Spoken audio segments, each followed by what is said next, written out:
grabación. Ya. En honor al tiempo, bueno, como una pequeña presentación, hoy día nos toca presenciar al al maestro Diego Olmedo, tecnólogo médico de otorrino del Hospital Clínico de la Universidad de Chile.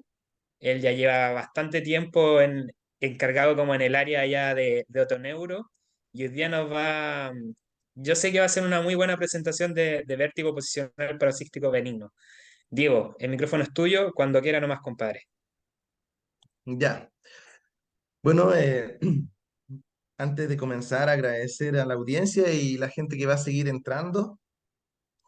De todas maneras, qué bueno que he grabado y agradecer a AutoLearning y a Elías, que siempre ha sido un gran activo de generar estos espacios y de verdad muchas gracias de mi parte, porque me encanta participar en ellos. Así que bueno, para comenzar, quiero explicar que soy tecnólogo médico de otorrino, ¿cierto? Egresado de la Universidad de Chile. Trabajo principalmente en el Hospital Clínico Universidad de Chile, donde realizo todo mi desempeño y también mi desempeño académico a través del Departamento de Otorrinolaringología, de la Facultad de Medicina también de la misma casa de estudios. Y para comenzar la presentación, quiero explicarles que voy a hablar sobre, porque va a estar dedicada en el fondo a dos personas principalmente. Y eh, esas personas son Fernando Pessoa, porque como pocos casos como el del escritor portugués en el fondo, nos revelan la idea de que la literatura es una constante work in progress, un progreso inagotable de creación y actualización de los textos en el fondo en el que participamos, como constantemente lo hace la vanguardia de ser investigador, clínico, científico, docente. Fernando Pessoa, quien publicó mucho más muerto que vivo, dejando más de 30.000 hojas inéditas, ¿cierto? Manteniendo a sus editores con un arduo y continuo trabajo, lleno de publicaciones póstumas, con más de 80 heterónimos publicando al mismo tiempo. Más que él de vivo incluso, haciendo que el ritmo sea una onomatopeya, ¿cierto?, de la emoción. Y la intelectualidad de su sentir esté plagada de paradojas. Toda la vida de Fernando Pessoa, tan amante de las paradojas, fue una paradoja. Este hombre escribió Minha patria é a língua portuguesa, es decir, que mi patria es la lengua portuguesa. Tuvo como primera lengua el inglés y en inglés escribió muchas de sus anotaciones más íntimas y en inglés también dijo sus últimas palabras. Y es que la vida misma también es una paradoja. Él mismo es una paradoja al publicar más de muerto que vivo y cada vez que lo leo estoy convencido de que este pensamiento, de inferencia nada más, fue llevado de forma planificadamente voluntaria y sin la presencia de la esencia de su escritura en este caso. Esa abnegada sinceridad de expresar la incomodidad en forma escrita, pero con la transformación en el concepto que amaba, la paradoja. De las paradojas fue la idea del título, donde el nombre o denominación atípica, incluida en los papers de Epley en los 90, correspondía a todo nistagmo que no se correlaciona con el movimiento habitual del plano del canal estimulado en sí. Y actualmente se está tratando de evitar ese uso por la connotación peyorativa que conlleva. Y se está tratando de utilizar denominaciones como las formas menos comunes de vértigo posicional o el determinante variante, seguido de alguna característica que, siendo concisa, exprese la entidad que probablemente estemos observando. Por ejemplo, como la palabra apogeotrópica, seguido de la palabra variante. En segunda instancia, quiero dedicar esta presentación a mi padre, tecnólogo también, Rubén Olmedo, un poema de Gonzalo Rojas que se titula como Carbón. Y yo creo firmemente que es un poema que más que yo le dedico a él, él se lo podría perfectamente dedicar a su padre. Y básicamente gracias a él yo soy tecnólogo. Y con eso decimos todo. Bueno, aquí va, Carbón. Veo un río veloz brillar como un cuchillo, partir mi levo en dos mitades de fragancia. Lo escucho, lo huelo, lo acaricio, lo recorro, en un beso de niño como entonces, cuando el viento y la lluvia me mecían, lo siento, como una arteria más entre mis sienes y mi almohada. Es él, está lloviendo. Es él, mi padre viene mojado. Es un olor a caballo mojado. Es Juan Antonio Rojas sobre un caballo atravesando un río. No hay novedad. La noche torrencial se derrumba como mina inundada y un rayo la estremece. Madre, ya va a llegar. Abramos el portón. Dame esa luz, yo quiero recibirlo antes que mis hermanos. Déjame que le lleve un buen vaso de vino para que se reponga y me estreche en un beso y me clave las púas de su barba.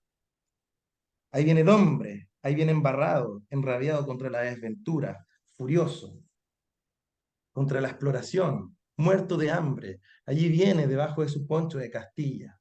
Ah, minero inmortal, esta es tu casa de roble que tú mismo construiste. Adelante. Te he venido a esperar. Yo soy el séptimo de tus hijos. No importa que hayan pasado tantas estrellas por el cielo desde estos años, que hayamos enterrado a tu mujer en un terrible agosto, porque tú y ella estáis multiplicados. No, importa que la noche nos haya sido negra por igual a los dos. Pasa, no estés ahí, mirándome sin verme, debajo de la lluvia. Y ahora, bueno, las siguientes diapositivas van a estar conformadas principalmente por un título, que va a ser la mayoría de las veces una expresión o una frase o un aforismo de Fernando Pessoa u otros, que denotan la paradoja.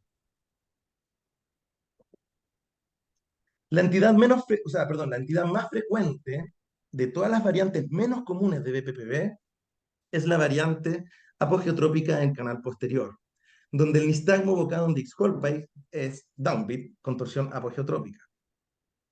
Los mayores problemas que podemos encontrar no son las similitudes con los casos de nistagmo posicional en migraña vestibular en periodo ictal, o bien una lesión estructural que denote casos centrales cerebelosos como el síndrome del nódulo y la úvula ventral. Además, en estos casos, de ser al menos sospechada tras nistagmos posicionales refractarios a repetidas sesiones de maniobras de reposición.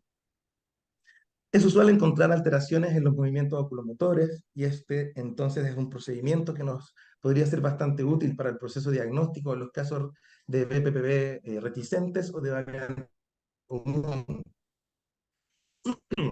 Más aún, el vértigo y el nistagmo posicional central podrían ser paroxísticos, también de menor a un minuto de duración, o bien en su forma más frecuente que es ser persistente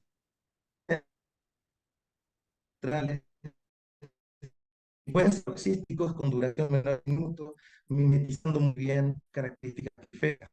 Pero lo que delata en estos casos es que el tipo de nistagmo central paroxístico, menor a un minuto de duración, tiene de la BCL, su nistagmo, al inicio de la generación, en el fondo de la provocación de la maniobra, no viene.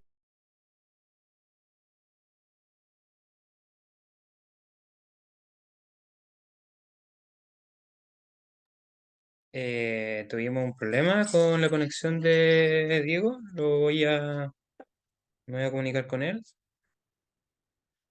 En un segundo. Están grabando de nuevo, ¿cierto? Sí. Ok.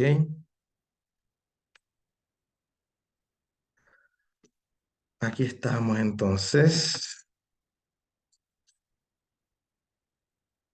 Ok, entonces, como les decía, no sé más o menos dónde quedé, pero estaba explicando más o menos algunas características de los nistagmos posicionales centrales que pueden mimetizarse y también eh, dificultar la diferenciación con lo periférico de un BPPB de variante poco común.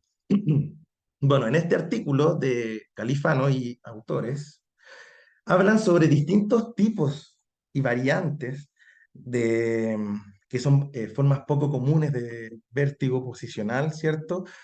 Que afectan el posterior, ¿ya? Y en particular en la variante pogiotrópica del posterior, que vamos a comenzar a ahondar primeramente, expresan en primera instancia la definición por el cuadro de definitivo, probable y posible, como podemos ver aquí en la diapositiva.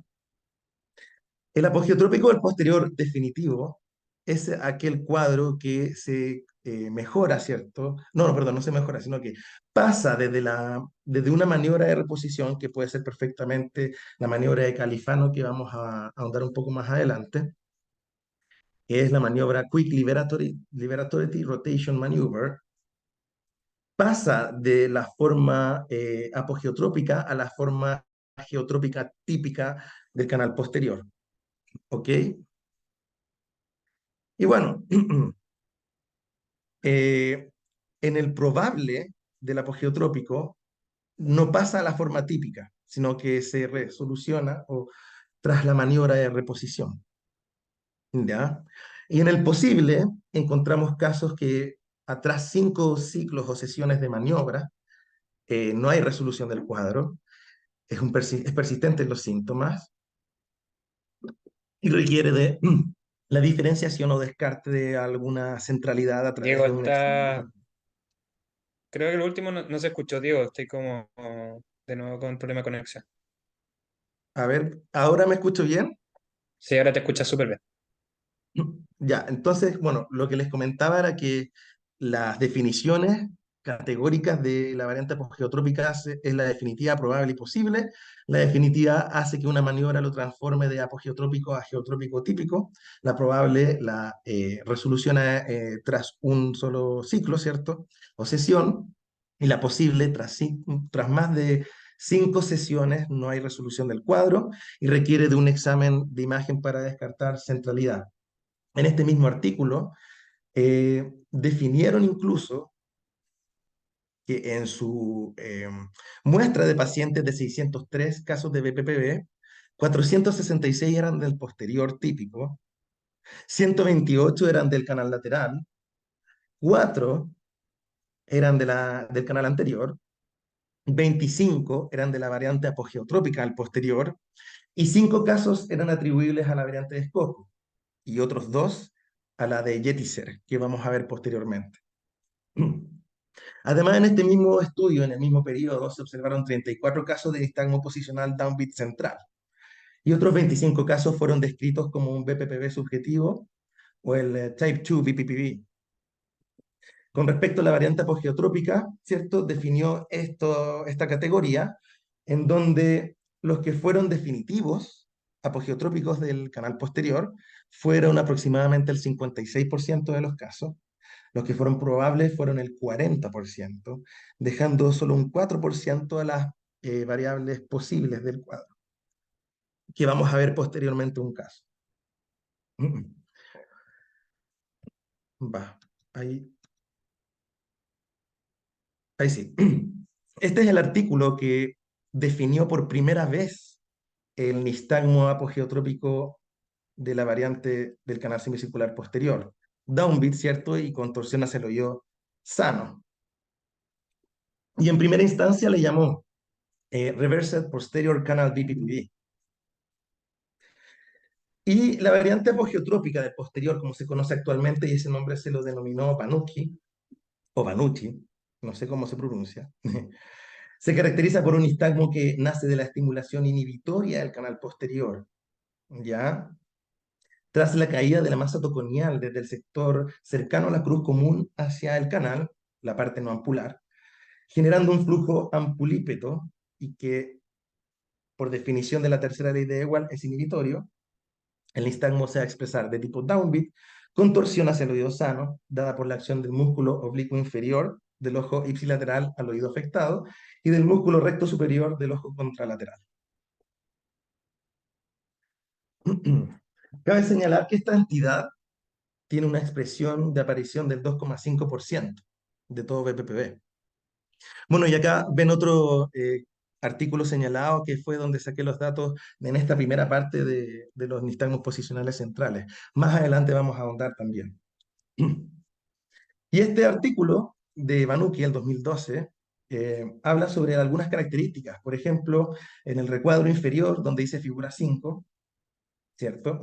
Se observa que hay una masa toconial en la parte posterior del canal posterior de Dix-Holpike, cercano a la cruz común, ¿cierto? Y al incorporarse en la posición sentado, cuando hacemos la evaluación de Dix-Hallpike en este tipo de pacientes vemos el nistagmo downbeat, ¿cierto? Con a veces difícil ver o no, pero si se ve la parte torsional sería hacia el oído sano. Cuando generalmente la gran mayoría de estos pacientes los volvemos a la posición sentado, no observamos nistagmo principalmente o mayoritariamente, porque el grado de movimiento, como expresa la diapositiva en esta imagen, es cercano al plano horizontal, por lo tanto no se generaría una corriente muy fuerte de forma excitatoria. Incluso cuando se coloca al paciente después de Dix-Hallpike a posición sentado, es probable, altamente probable, no verlo, ¿cierto? Y si se ve igual downbeat, porque está esta teoría, ¿cierto?, de que pueda existir un grado de atasco o canalid jam en ese sector para sustentar la patología y la persistencia, ya sea un canalid jam completo o incompleto. Y para eso, en el fondo, se sustenta también el hecho de que no tenga una reversión del nistagmo. Y otros pocos casos, que también como el que voy a mostrar más adelante, se puede ver que se invierte la respuesta. Pero lo que mayormente se ve es que en la directo, o sea, de Dix-Hallpike a las posiciones erectas, no se ve nistagmo, principalmente. Ahora, para aclarar todo este tipo de dudas, ¿cierto? Recomiendo mucho la lectura de este artículo que está al centro, de Ángela Reis Rego, otoneuróloga portuguesa, con una excelente revisión del nistagmo posicional downbeat. Ahora, si queremos pensar un poco en esta teoría del probable atasco toconial, ¿cierto? Canalid jam parcial, o sea, que diga completo o incompleto, Andrea Castellucci y sus trabajos con el uso del VEGIP han demostrado ser muy útil para poder sustentar también este tipo de patologías y en el fondo reforzar la teoría periférica, ¿cierto? E insistir en las maniobras y ver qué pasa. Para el tratamiento, ¿cierto? Podemos ver acá un video, cortesía de Luigi Califano, en donde vamos a ver un Dix-Hallpike derecho y un downbeat con una torsión a izquierda, poco notoria.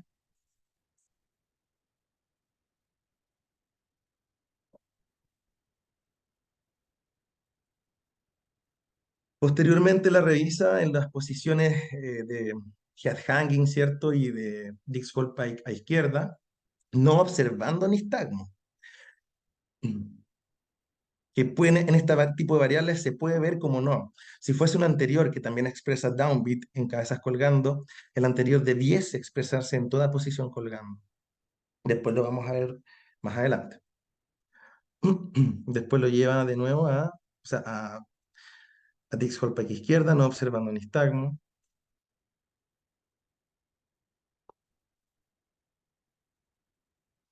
Posteriormente repite Dix-Hallpike right, ¿cierto?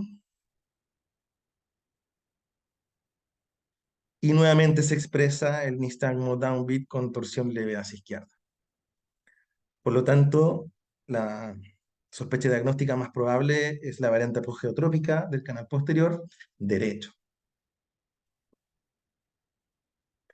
Y esta es la maniobra que primero parte con Dix-Hallpike 2 minutos y luego, en un segundo, hace todo de play.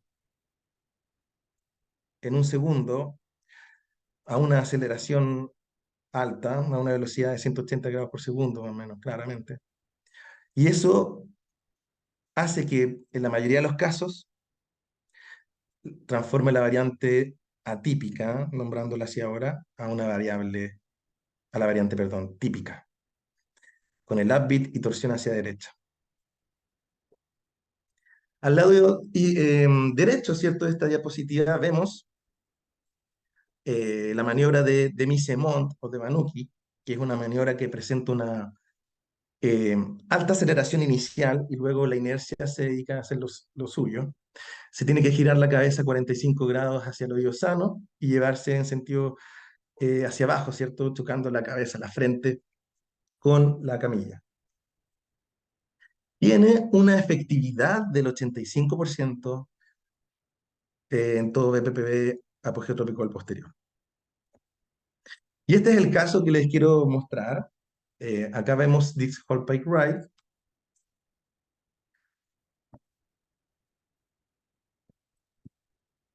se va a ver un escueto nistagmo downbeat con torsión hacia derecha. El registro que ven en el lado derecho superior de la diapositiva representa un periodo de 20, 30 segundos, desde 20 segundos más o menos, del Dix-Hall Pike izquierda. Aquí observamos que de Dix-Hall Pike derecho hacia la posición erecta no observamos nistagmo, y en Dix-Hall Pike left no pude grabar todo porque, bueno, me equivoqué al hacer el registro, pero aquí se observa más o menos un periodo de 20, 30 segundos o menos de cómo se observaba. Y por eso coloqué el registro acá al lado para evidenciar que era más o menos más persistente hacia el lado izquierdo, el downbeat y la torsión derecha. Ahora, si se fijan, siempre va a ser el mismo nistagmo. Es decir, si yo lo evoco a izquierda y a derecha, y es un posterior apogeotrópico derecho, la torsión va a ser derecha en ambas posiciones. ¿Ya? Y esta, bueno, cabeza colgando izquierda recto cuando la volví a posición sentada.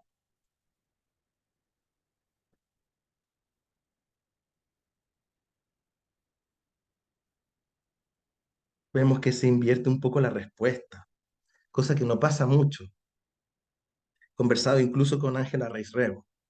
Y acá abajo pueden ver los registros del vejiga, que no son copolanares, ojo, claramente, el posterior derecho y el posterior izquierdo, lo que me ayudó también a identificar el lado afectado, claramente. Por lo tanto, gracias, Andrea Castellucci. Vamos con la siguiente. Esta maniobra es bastante interesante. Bueno, no sé si van a funcionar bien los enlaces. Si comparto la pantalla, en el fondo no sé por qué se está comportando. O sea, a ver, veamos. A ver, me avisan si ven el video. Después igual les puedo mandar los enlaces. Este es un... No, no se ve el video. Creo que tendrías ya, que como espera. compartir pantalla Pantalla nuevamente. y elegir la ventana que quieres compartir. Ya, perfecto. Ahí está, perdón. Ya, esta es la maniobra Bow and Yaw, que nos ayudaría específicamente a eh, a mejorar los cuadros de los BPPB de tipo subjetivo, por ejemplo, o de brazo corto del canal posterior o short arm canalolithiasis, o también los casos reticentes de variantes atípicas del posterior, como por ejemplo el caso que les acabo de mostrar, que hasta el día de hoy llevamos un mes y 2 semanas, le sigo haciendo maniobra. Bueno, ahí va.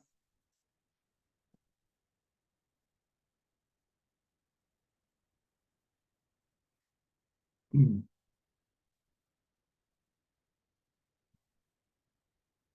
Es como un head shaking, pero en la posición de movimiento estimulatorio por el canal posterior, para ambos posteriores en el fondo.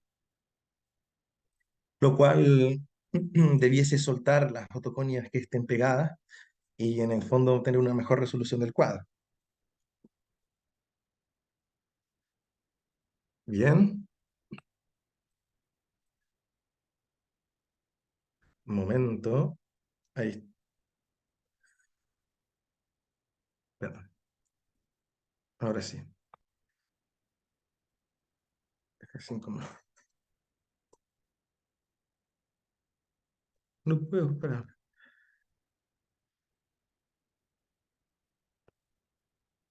Ahí sí. Que me costó. Ya. Bueno, este es el paper que habla sobre la maniobra, y esta sería la posición, es decir, en cuclillas en el fondo en la camilla, se lleva de la posición A a la posición B, y en esa posición se mueve desde C a D, como haciendo un vaivén en plano roll, ¿ya? Bueno, continuamos. También existe mucha similitud de ipso facto, dificultad de diferenciar un BPPB del canal anterior con una variante apogeotrópica al canal posterior. En esta tabla del artículo, en la parte superior, se señalan diferencias de las entidades ya escritas, más la forma típica del canal posterior, ¿cierto?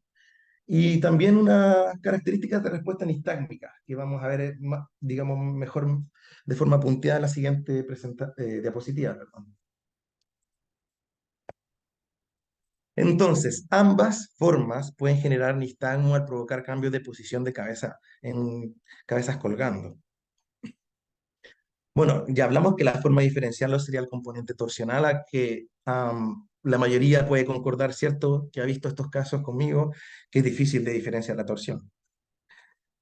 O sea, ojalá se logre identificarla y listo, pero es difícil.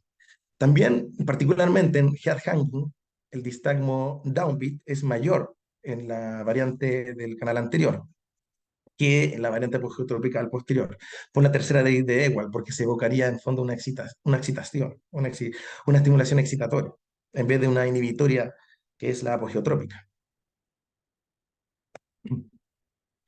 Y cuando regresan a las posiciones sentados, pueden no tener nistagmo, tal cual como lo habíamos hablado, ¿cierto? Tal cual el siguiente punto también ya había sido comentado. Creo que estas son las únicas dos diapositivas que tienen texto, pero en el fondo es para que quede la idea bien marcada. Y también los conceptos, por ejemplo, de que los apogeotrópicos y principalmente es inhibitorio, ¿cierto? Si es inhibitorio por los artículos y los papers del doctor Richard Rabbit y otros más, no genera latencia, ¿cierto? Tiene mayor duración y es símil paroxístico. Eso quiere decir que parte con un cierto nivel de paroxismo, o sea, de lento nivel paroxísmico, y de ahí se queda constante, no baja. Bien, vamos con la siguiente que vendría siendo el primer enlace y voy a compartir pantalla. Aquí está. A mi perfil de Instagram, donde vamos a ver a través de el software de Sebastián Tecnologías, cómo un canal anterior izquierdo expresa su nistagmo cuando está siendo estimulado, por ejemplo, en la primera posición que es Dix-Hallpike derecha, igual se ve, con las características que vimos, ¿cierto? Con torsión hacia el oído afectado. Si queremos verlo en head hanging,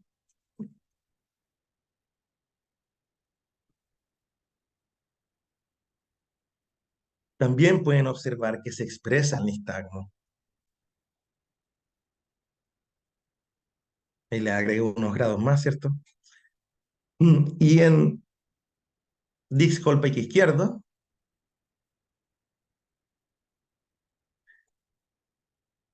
también veríamos el signo.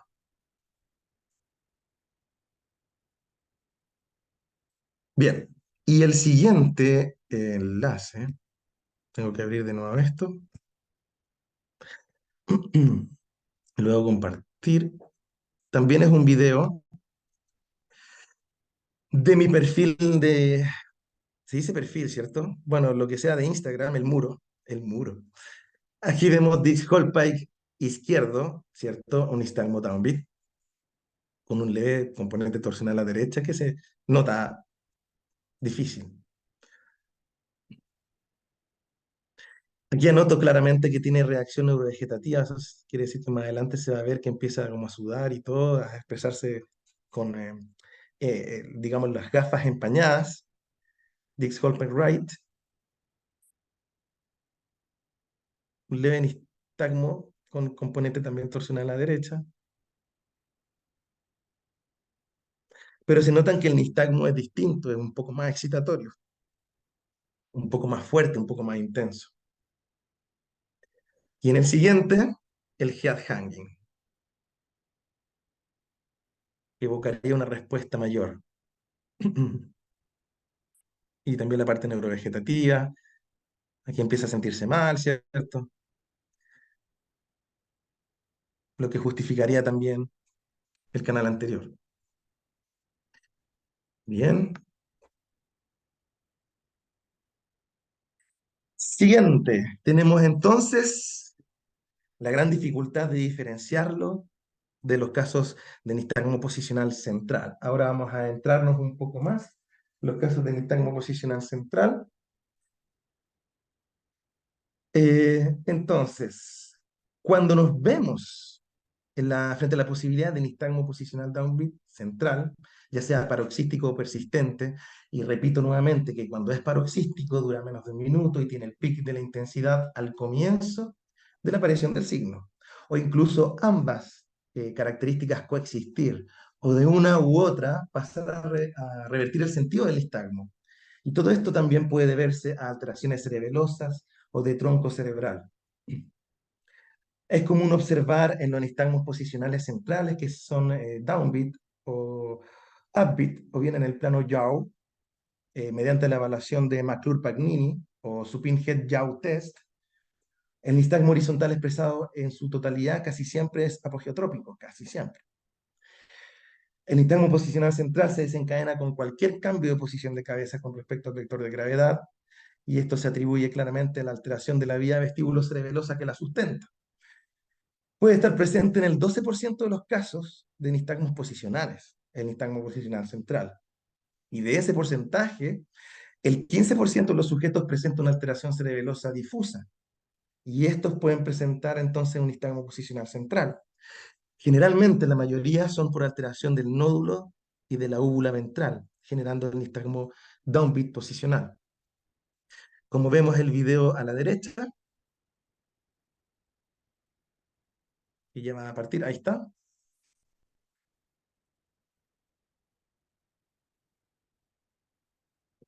Cuando es llevada inmediatamente a la posición sin latencia, se desencadena un nistagmo downbeat puro.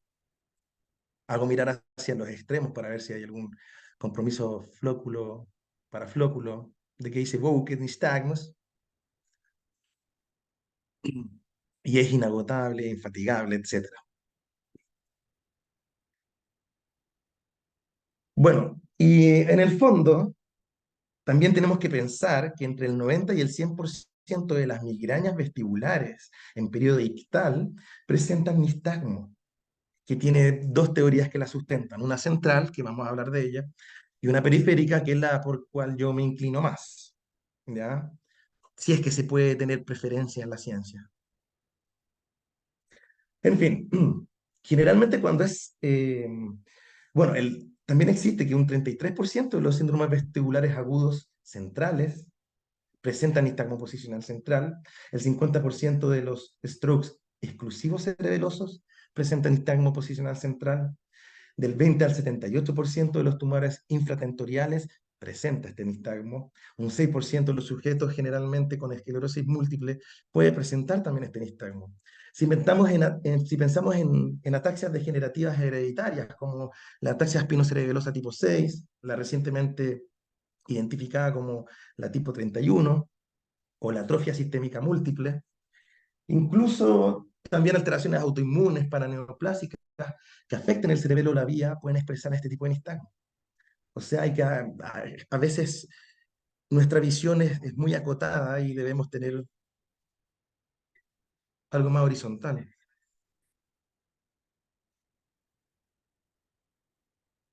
Ah, espérate, ahí está. No sé por qué se activó solo el YouTube. Bueno, aparte, otra cosa interesante, se debe mencionar que el 4% de los pacientes con ataxia cerebelosa que presenta un vértigo posicional ha sido realmente un BPPV y no un nistagmo posicional central. Y esta frase, bueno, a mí me gusta porque hago guiño, un autoguiño a un póster que vamos a llevar al Congreso de Sochi Orn de este año, de una paciente que presenta un síndrome de Wallenberg y que durante su proceso de terapia de un año de rehabilitación vestibular, y ella también presentaba un nistagmo posicional central, presentó durante ese periodo un BPPV del canal posterior derecho. Bueno, seguimos. Se puede observar también otro tipo de alteraciones. Es útil la evaluación oculomotora. Puede haber gaze-evoked nystagmus, puede haber nistagmo en dirección distinta al plano estimulado cuando hacemos head shaking nystagmus test. Puede haber seguimiento lento de morfología escalonada. Puede haber sacadas hipermétricas, sacadas hipométricas, puede haber un ocular tilt reaction, pueden haber oscilaciones macrosacáicas, ¿cierto? Pueden haber SBB patológico, pulsiones, caída unilateral, etcétera. O sea, pensamos que es poco frecuente, pero yo siempre he tenido el pensamiento de que quizás no es tan poco frecuente, quizás no estamos tan especializados como para detectarlos. Quizás son más y se nos pasan. Bueno, Otra diferencia también que se me había olvidado mencionar en especial con la migraña vestibular de origen central es que gracias al review que vamos a ver más adelante, espera, antes de hablar de eso, voy a mostrar estas dos eh, fotos, ¿cierto?, de nistagmo, o sea, de registro de BNG. La que estoy observando al centro, ¿cierto?, es el nistagmo espontáneo, que hacia la derecha, no, perdón, que hacia la izquierda es hacia la izquierda, ¿verdad?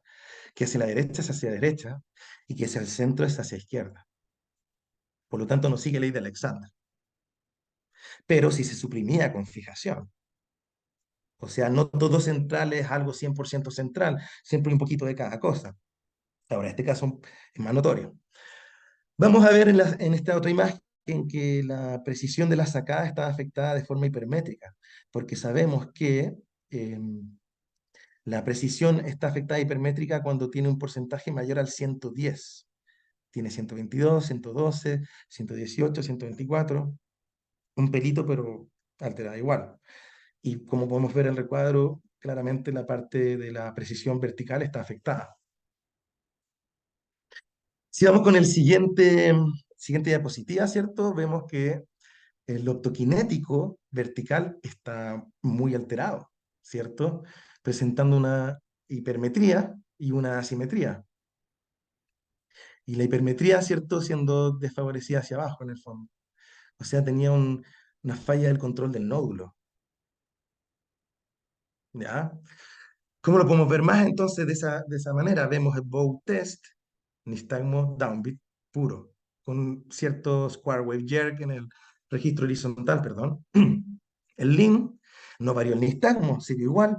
Y también, bueno, la paciente no sentía ni la sensación vertiginosa en el fondo. Y pueden ver en todas las posiciones cómo se va expresando. A veces aparece un componente horizontal, el downbeat está en todas, ¿cierto?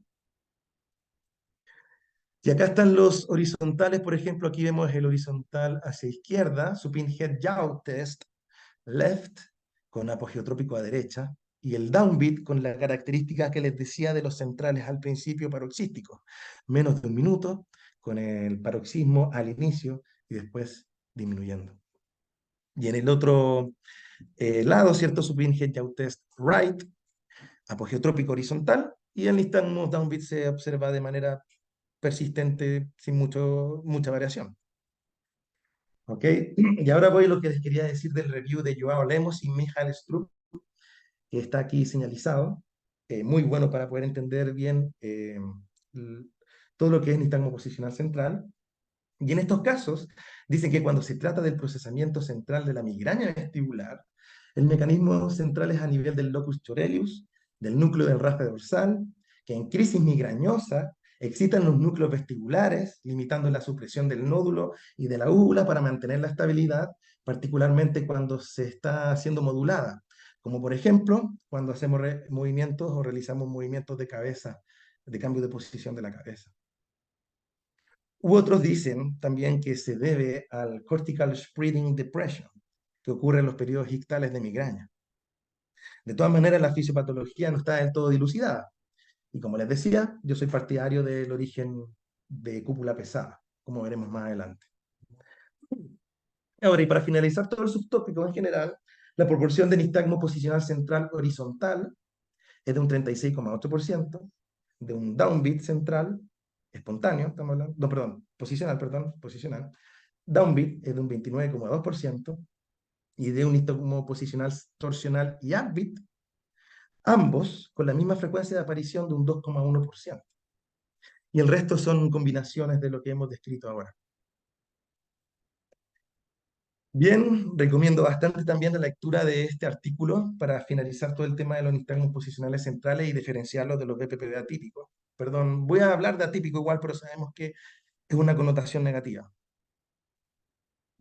Y de las estructuras en las cuales puede existir una alteración y eventualmente expresar un nistagmo posicional central. Vamos ahora entonces, haciendo otro guiño a otro de los pósteres que llevaremos al Congreso de Otorrino, con la migraña vestibular, que es un síndrome vestibular episódico que puede presentar nistagmo espontáneo y posicional, sobre todo en periodo ictal, llegando a observarse en más del 70% de los casos el nistagmo espontáneo, con un promedio de BCL de 5,3 y una deviación estándar de 9 grados por segundo. Y por lo tanto tiende a ser un nistagmo que no supera generalmente los 20 grados por segundo, o sea, generalmente menos que eso. Tiene una tendencia a ser más horizontal cuando hay periodos ictales de migraña vestibular. Cerca del 49,5% de los casos es horizontal. El downbeat se expresa en el 11,9% de los casos y el downbeat en el 9, perdón, el downbeat en el 11,9 y el upbeat en el 9,9% de los casos. El otro 4% queda representado por el nistagmo torsional persistente. En periodos ictales, incluso, la presencia de nistagmo posicional puede ser de entre el 90 y el 100% de los casos. Y cuando están en periodo interictal o periictal, llega a un 55,4% la presencia de nistagmo posicional, perdón. Muchas veces se ve y se cree que es un BPPB y se dan maniobras como resolución terapéutica, cuando en estos casos claramente no sirve. ¿Qué es lo resolutivo en esto? Claramente, como todos sabemos en la otoneurología, la anamnesis. Bien, y en este caso vemos una parte del octavo par que presenta el nistagmo upbeat. La paciente tenía una historia de, bueno, tenía diagnosticada migraña vestibular hace 5 años y hace 4 días más o menos tuvo una historia de un síndrome vestibular agudo. No tuve tiempo de hacerle el BGIT porque los que han pasado por el J sabrán que es difícil por el tiempo, estamos así, paciente tras paciente, muy, muy complejo. Y me gustaría a veces hacer todo. Pero en este caso, le puede hacer el clinical hit, ¿cierto? Y mostrar una clara sacada correctiva izquierda. Vemos la prueba calórica de este paciente, no sorpresa para las migrañas vestibulares, normal. Pero este era su nistagmo espontáneo, clarito, ¿no? Este era el erecto supino.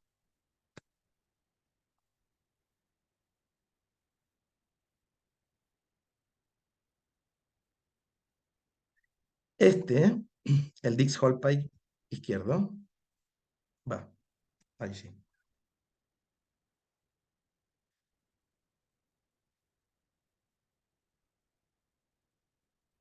Van a ver que en las posiciones de X-Hallpike el nistagmo se anula, el upbeat,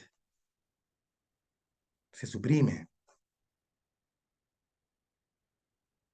Algunas personas pensaron que esto podría ser algo de un síndrome vascular cervical y que por la posición de Dix-Hallpike se frena el nistagmo. Bueno, pero claramente no se sabía la anamnesis y la historia de esto. Entonces, la crisis de síndrome vestibular agudo desencadenó la crisis de síndrome vestibular episódico. Cuando vuelven a posición sentado, vuelven a expresar el nistagmo upbeat. ¿Qué sucedió entonces? Y por eso yo avalo la teoría periférica de la migraña vestibular. Gracias a este artículo, también recomiendo mucho su lectura, muy bien escrito, vemos la diferencia de la maniobra Dix-Hallpike con la maniobra Half Dix-Hallpike. ¿Ok?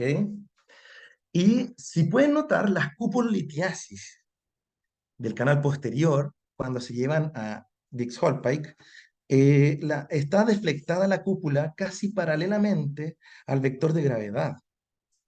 A diferencia del half Dix-Hallpike, guardando estos 30 grados, donde el vector de gravedad está mirando directamente al canal. Por lo tanto, se expresaría el nistagmo. Y se anularía en Dix-Hallpike. Y si pensamos la fisiopatología de la migraña vestibular a través del trigémino, sabemos que ocurre por vasoespasmos, ¿cierto? Arteriales, que desencadenan una deshidratación, y esta deshidratación genera una diferencia de la relación de densidad entre la endolinfa y la cúpula, observando una cúpula pesada momentáneamente en las crisis de migraña vestibular. Y bueno, el half Dix-Hallpike lo demostró en el fondo, al menos más que demostrar, digamos, está ganando un poco la barra de la parte periférica, ¿no? Y bueno, porque también siempre es difícil demostrar lo central. Es bonito hablarlo, pero bueno. Bien, y acá tenemos de nuevo otro ejemplo de una otra variable que es poco frecuente, que es la cúpula del posterior. Efectivamente, entonces acá vemos un Dix-Hallpike right,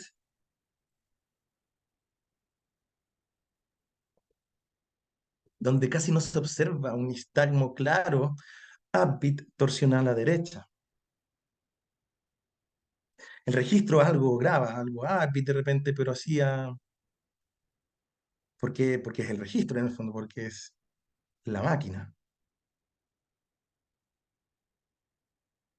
Algo expresa un poco el upbeat,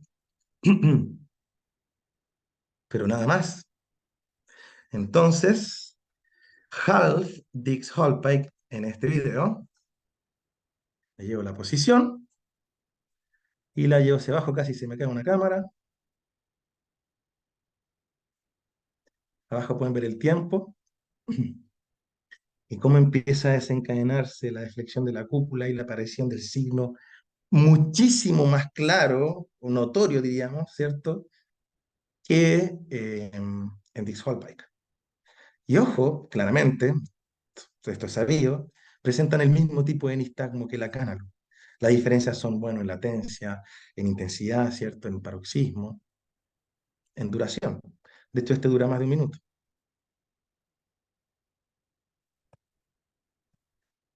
Bien, continuamos entonces con otra variante, no, bueno, atípica, nombremos ya atípico un poco del canal posterior, que es el sitting up vertigo con la pulsión de tronco sin nistagmo. ¿Ok? Y esto ocurre principalmente porque el brazo corto del canal semicircular posterior está posicionado directamente debajo del utrículo.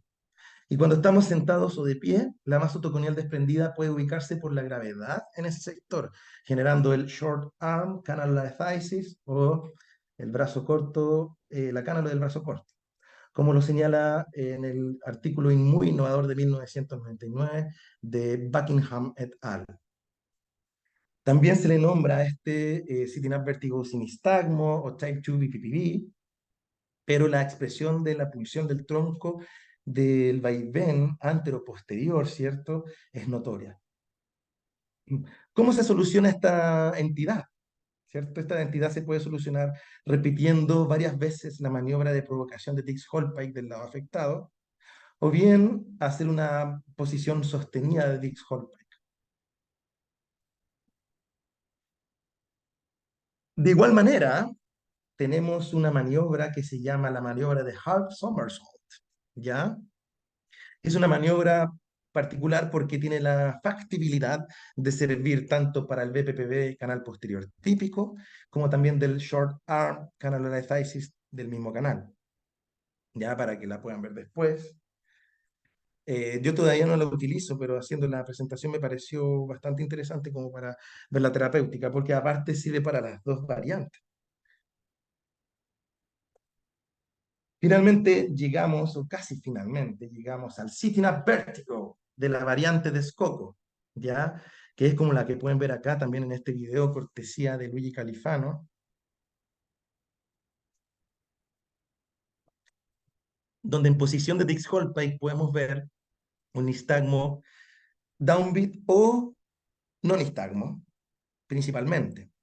Y al hacer la posición de hacia sentado, presentan una gran estimulación, se le llega a caer la cámara a la paciente, ¿cierto? Una gran estimulación del canal semicircular posterior por excitación, por corriente ampulí, fugaz, ¿cierto? Y generalmente son pacientes que tienen una expresión muy fuerte en el momento, pueden vomitar, y la mayor terapéutica en estos casos generalmente es Brandarov.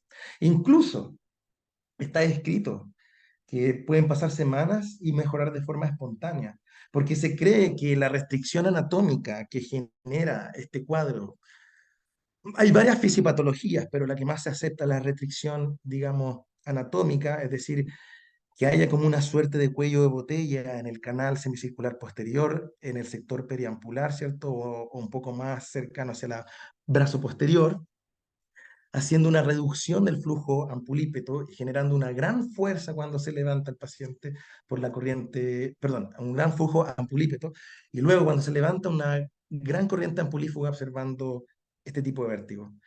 Y como la teoría principal es una inflamación del laberinto membranoso en esa zona, o bien puede ser hasta un mismo canal jam de otra expresión parcial, debiese, digamos, empezar a desmembrarse espontáneamente.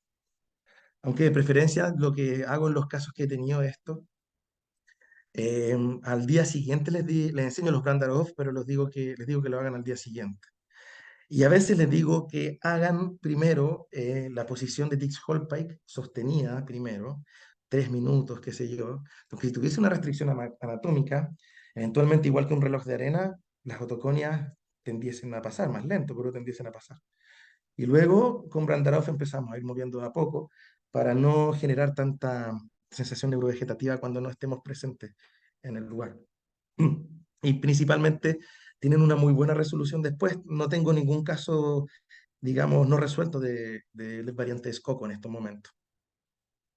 Acá vemos un video, cortesía de Scocco, que también pueden ver un ejemplo similar.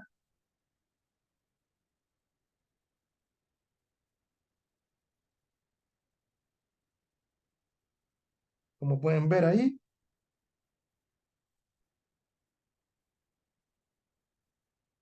bien. Entonces, bueno, el video 6 explica la fisiopatología de la restricción anatómica en este sector del canal posterior. Por lo tanto, cuando lo llevamos a posición de X-Holpike, puede haber o no haber un nistagmo downbeat, y cuando se levanta, ocurre este flujo excitatorio hacia la restricción. Y como sabemos por física, de una mayor área a una menor área, la fuerza es mayor, por eso el nistagmo es tan fuerte.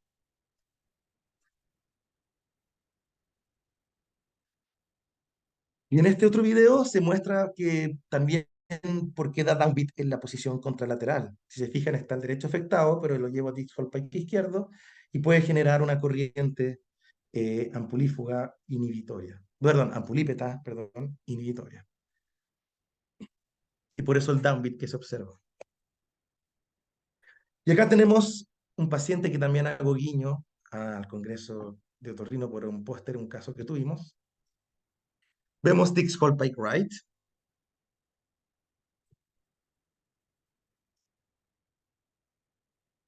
downbeat notorio, ¿cierto?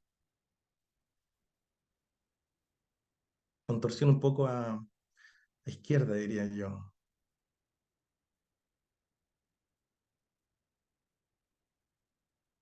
Y que se mantiene con el tiempo, ¿cierto?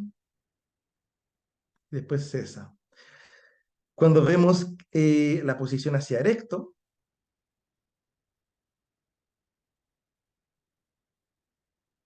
observen. Upbeat, contorsión a derecha, más o menos fuerte, compulsión de tronco,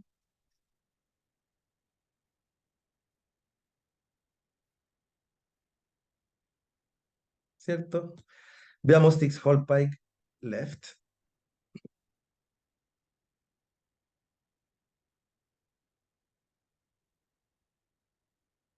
Y observamos downbeat. Un poco más fuerte, ¿ah?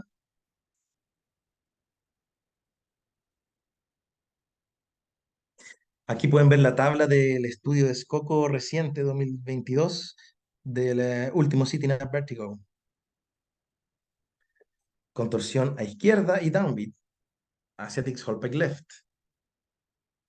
Y persistente.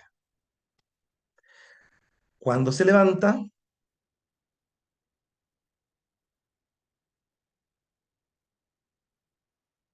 upbeat, contorsión también, leve, pero tiene tendencia de torsión, pero upbeat. Downbeat hacia Dix-Hall Pike, upbeat hacia posiciones de casi colgando a erecto, ¿cierto? Más fuerte hacia el lado derecho, podría ser probablemente un sitting up vértigo bilateral u otra cosa, porque la verdad también es difícil de diferenciar estas cosas, ¿cierto?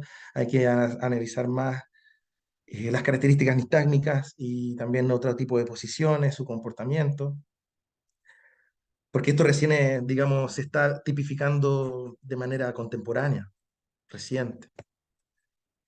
Bien. La variable de Chigeno, que no es más que algo similar a la maniobra, perdón, a la variante de Scocco de Sitting at Vertigo, porque en posiciones de Dix-Hall Pike derecha presenta downbeat con torsión apogeotrópica y en la posición de cabeza colgando erecto en el fondo presenta upbeat y torsión a derecha. Lo que pasa es que lo escribieron de forma similar, cercana. Entonces, hasta incluso su denominación es más, es un poco más criticada últimamente, porque primero fue Scocco. Siguiente variable, o sea, variante rarísima de Yeticer. Como pueden ver en el artículo de Yeticer, el paciente presenta una estimulación en primera instancia con torsión derecha y upbeat,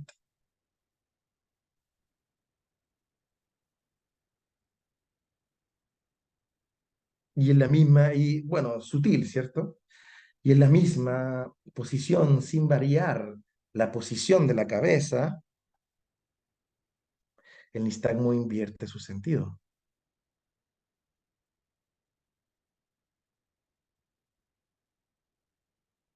No veo quizás un componente tan downbeat, pero sí, la torsión es clara.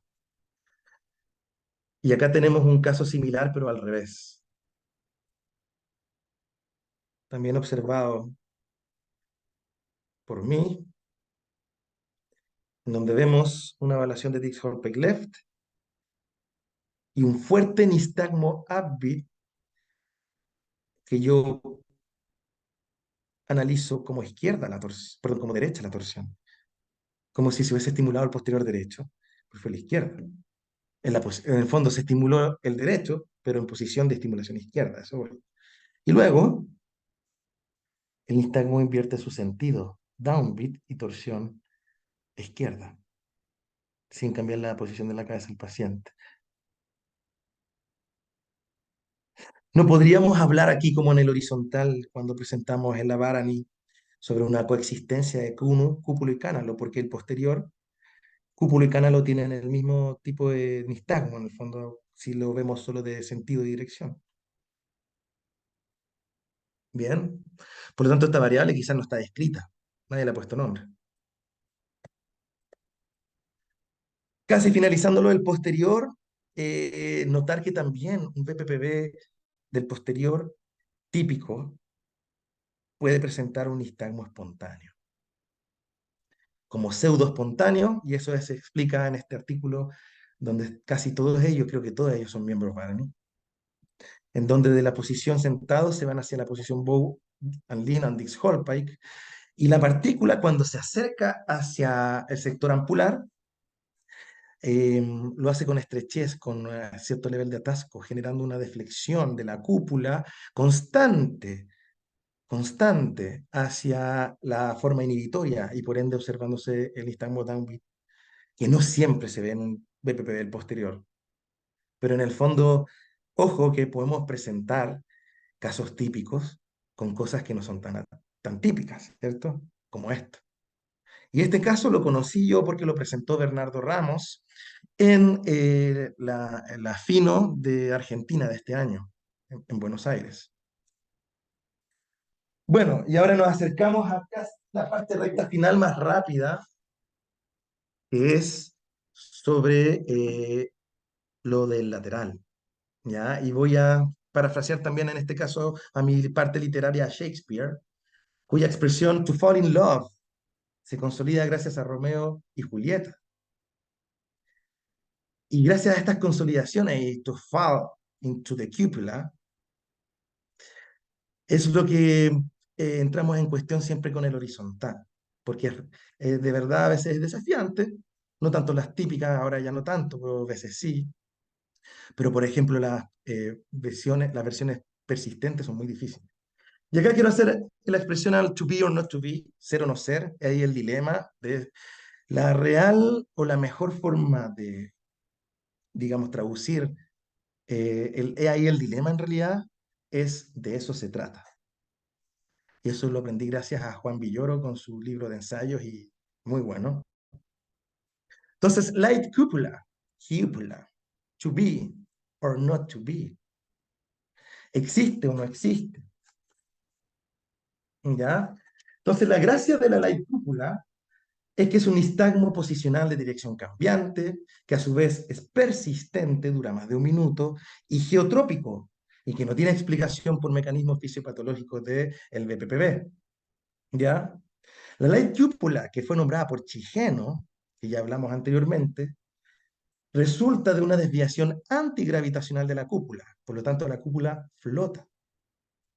Kim et al. Incluso llegó a la resolución de que puede ser resuelta espontáneamente en 8 días, más o menos, y tiene una incidencia de aparición de un 5% entre los pacientes que han sido diagnosticados de un BPPB del lateral, porque se parece mucho a la variante de canalitiasis del canal lateral.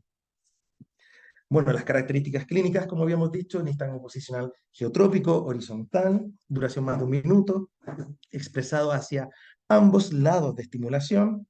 En Bowen Lean se comporta como un acánalo, es decir, en Bow bate hacia el lado afectado y en Lean hacia el lado sano.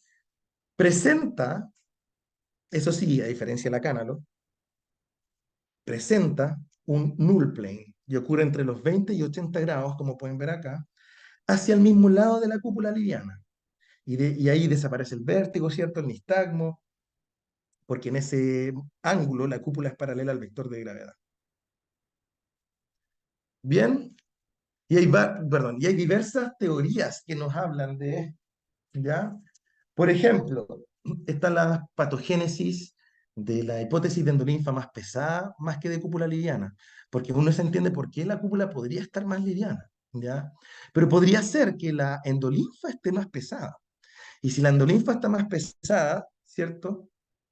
Esto puede ocurrir cuando aumenta el endolinfa, el sangrado laberíntico o la inflamación.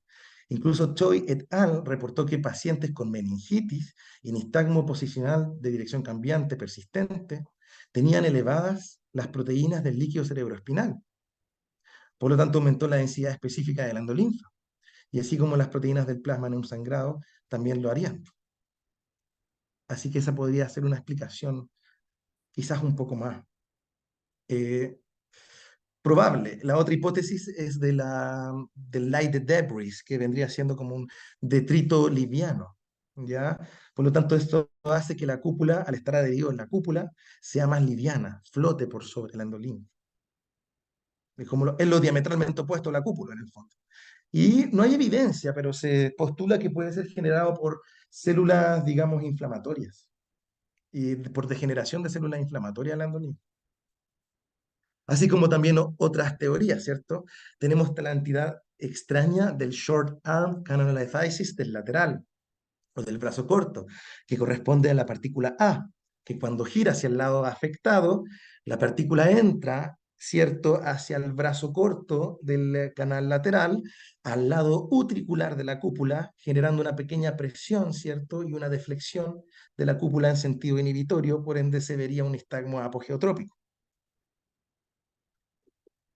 Ahora, si pensamos esta figura mirando el paciente hacia el otro lado, cuando gira hacia el otro lado, las partículas caen hacia el utrículo de forma como partículas flotantes en el fondo. Y eso hace que no se observe el nistagmo. Es decir, este es un nistagmo apogeotrópico que se observa solo en el lado afectado. Como este caso, que es un poco antiguo, pero he tenido varios igual, pero este me gusta más, donde vemos que hacia el lado derecho no presenta nistagmo y hacia el lado izquierdo, apogeotrópico del posterior. Aquí esos son ondas cuadradas, ¿cierto? Por acá más claro. Claro, un poco, ¿cierto? O sea, estos sin BNG no se ve. Miren el registro, lo pequeño que era. Bien. Por lo tanto, tenemos tres posibilidades de nistagmo apogeotrópico en el canal lateral. La partícula verde que corresponde al BPPB de la zona periampular, la partícula azul que corresponde a una cupulolitiasis, pero del lado canalicular de la cúpula, y la partícula roja que corresponde a una cúpula también, pero del lado utricular de la cúpula. Finalmente, estoy en estos momentos tratando uno de los casos del canal lateral persistente. Yo creo que más de todos nosotros hemos tenido un BPPB del canal lateral apogeotrópico cúpulo persistente por meses. Y bueno, la mayoría de no, los casos que he visto, que me han tocado, están todos resolutivos y uno se demoró más de 4 meses y uno no sabe realmente si fue porque sí, porque con la última maniobra pudo ser resolutiva o no. Pero bueno, aquí buscando para, digamos, otras terapéuticas, otras alternativas para maniobra, me encontré con esta maniobra de Jacobino muy reciente, que es el Square Wave Maneuver, que se expresa como esto que ven acá, en donde se tiene que llevar al paciente, y esto se hace generalmente en pacientes que tienen restricción de cuello, pero claramente lo podemos hacer en todos, y lo estoy haciendo con esta paciente con muy buenos resultados. El nistagmo está casi inhibido, casi nulo, y era muy fuerte el horizontal. Todavía no se lo saco totalmente, llevo 2 sesiones con esta maniobra, y prácticamente se tiene que llevar hacia el oído afectado primero, que si consideramos por intensidad de cúpulo en lateral, sería el menos fuerte. Y cuando a ese nivel, o sea, en esa posición, la BCL del nistagmo sea fuerte y máxima, se debe girar al paciente hacia el sentido contrario. En ese momento, cuando está, por ejemplo, en la posición primaria y en la máxima estimulación de BCL o de flexión de la cúpula está en máxima flexión, mirando hacia afuera, en el fondo, hacia el oído izquierdo, como lo pueden ver acá. Entonces, no, perdón, yo me equivoqué, está acá la cúpula convexa hacia abajo, con la partícula autoconial. Imagínense en el punto donde coloco yo, perdón, el puntero de la flecha. Y cuando llega la máxima estimulación, se debe girar en completo sentido, 180 grados, y bien veloz, con alta aceleración hacia el sentido contrario. Por lo tanto, las partículas que están acá, cuando hacen movimiento rápido al otro lado, tienden a soltarse y generar una conversión de apogeotrópico cúpulo a cánolo, con buenos resultados. Yo primera vez que la estoy haciendo, y Jacobino, bueno, en su paper muestra el resultado, y últimamente subió un caso también en donde mostraba la efectividad de la maniobra. Y hasta el momento creo que voy bien. Sería una buena variante terapéutica para nosotros. Finalmente recomiendo estos dos últimos papers, ¿cierto? Para su lectura. Reciente en este paper de la derecha tiene muy buenos resúmenes y bien punteado todo lo que es BPPV. Y en el izquierdo vemos uno que tienen que leer sí o sí, es muy bueno, gracias a Carlitos Pino, si está presente, agradecerle porque él lo compartió y me lo devoré, muy buen artículo. Y para finalizar, el caso que llevamos a la Barani con mi colega, co-investigadora y pareja,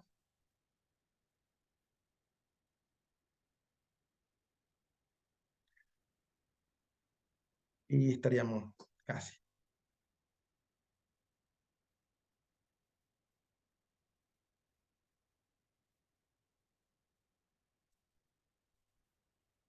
Al principio tenía una sacada hacia derecha, y no alcancé a registrar, grabar en el fondo el SSPT o el erecto supino. Giramos a izquierda, perdón, giramos a la derecha y tenemos un nistagmo geotrópico. Miren el tiempo. Hay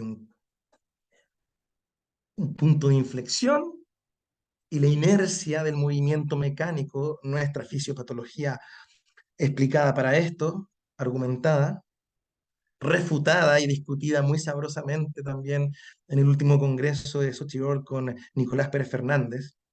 Él tenía un caso similar y conversamos harto y él llegamos a la conclusión de que están, digamos, los argumentos bien potentes divididos de cada lado.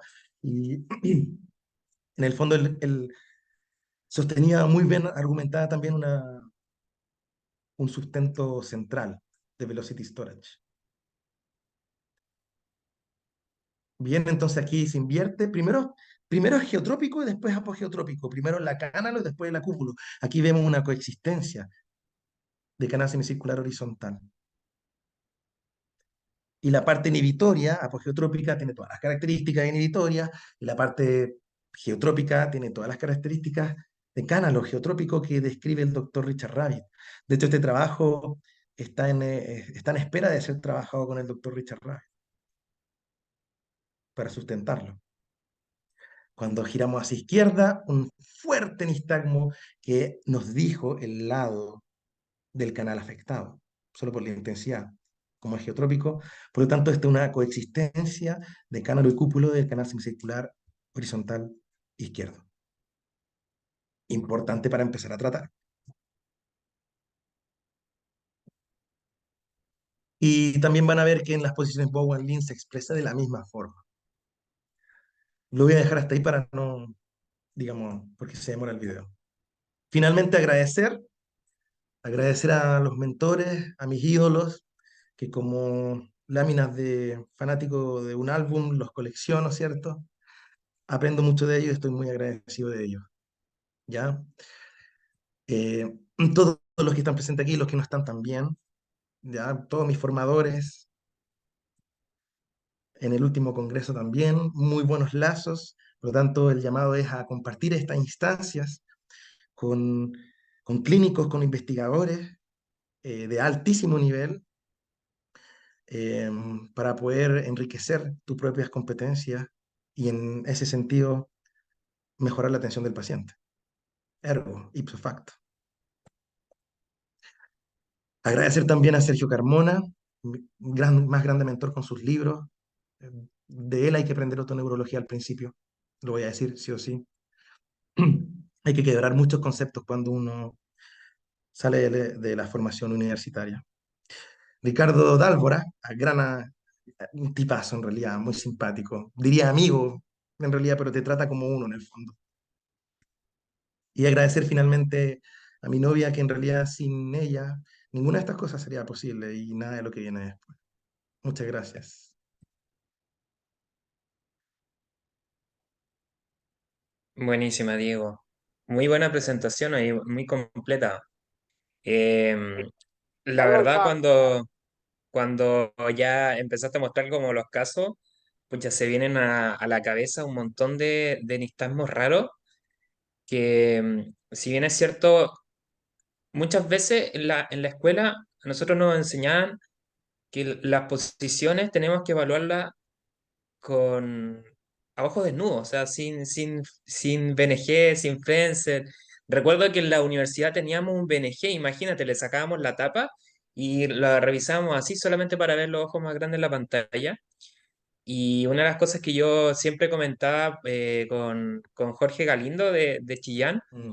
el que chuta, tú le ponías un Frenzel a un paciente y te empezáis a pillar una cantidad de nistagmos posicionales increíble, weón. O sea, y de partida ahí como que tú vas diciendo, chuta, esto siempre está la duda, ¿es un BPPV? ¿No es un BPPV? ¿Es algo ya más central? ¿Está dando una migraña? Yo ahí por el grupo siempre comparto a veces como estos nistagmos posicionales raros, ahora que tengo BNG los comparto siempre.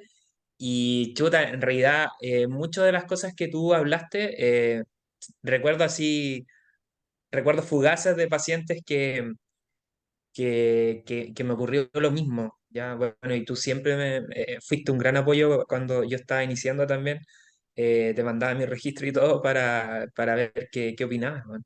Entonces, no, te felicito, súper buena tu presentación, me gustó mucho.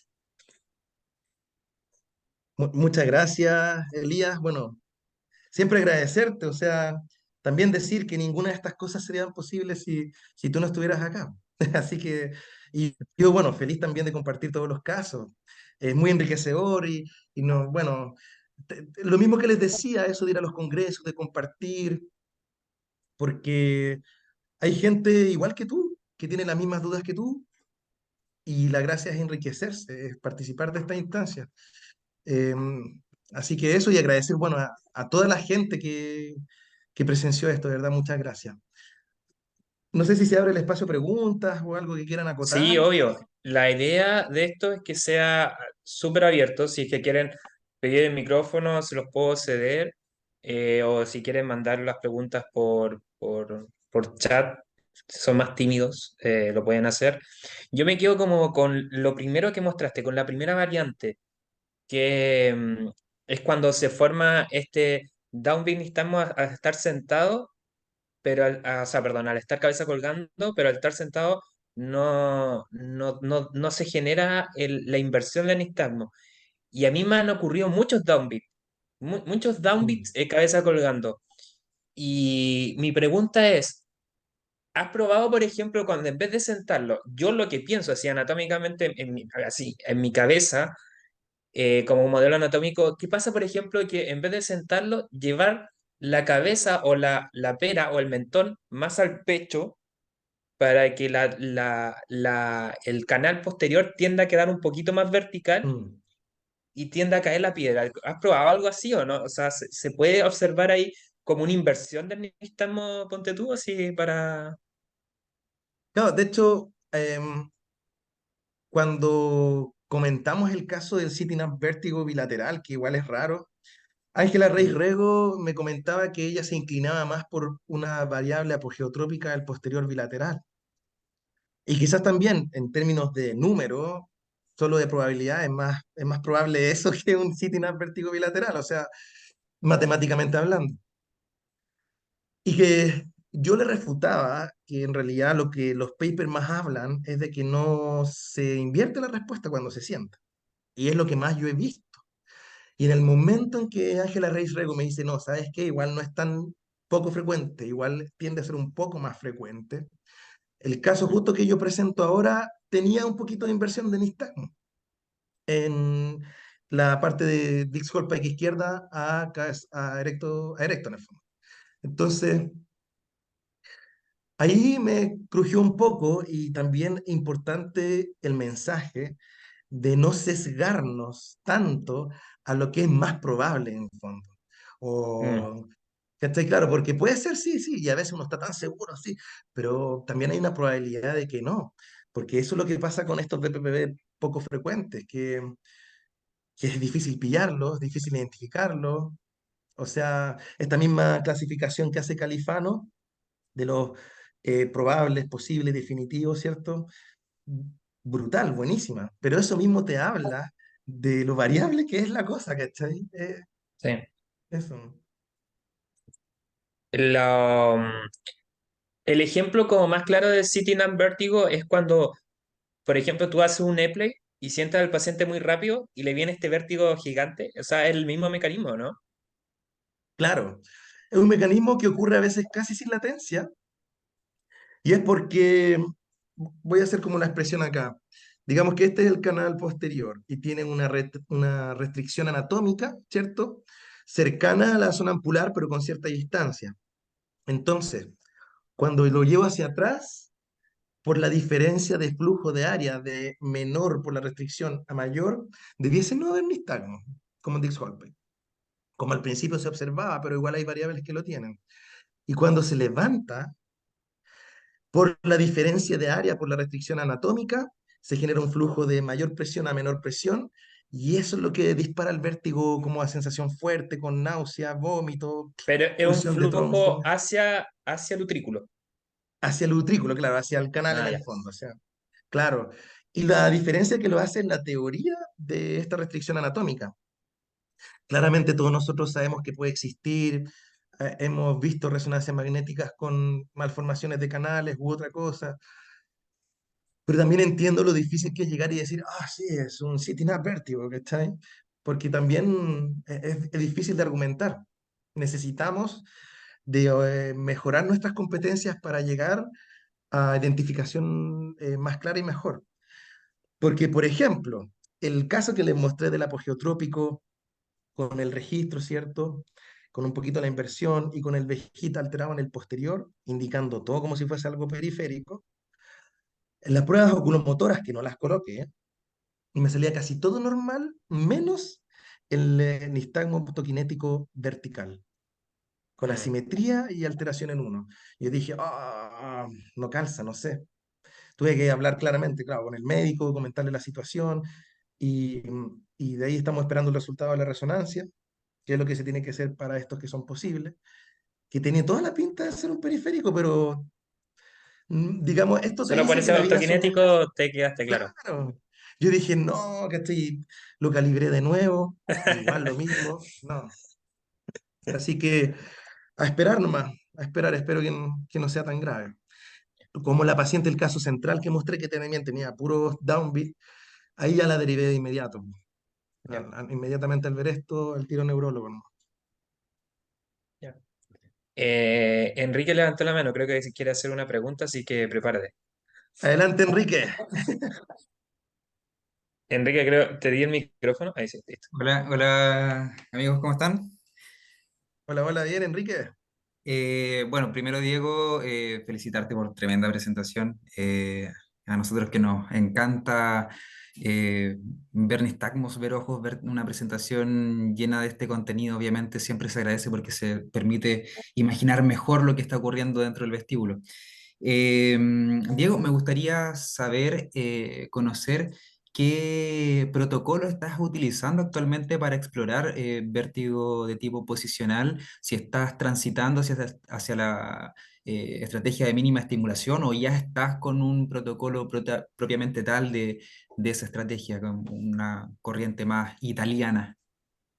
Sí, A mí no, me ha grande, costado grande, un Enrique. poco, de hecho, desde el principio cuando típico que uno evalúa Dix-Hallpike o Roll Test, recuerdo que fue una transición completa para poder llegar no reemplazar, sino que ir comparando lo que es Roll Test, por ejemplo, con Bow and Lean.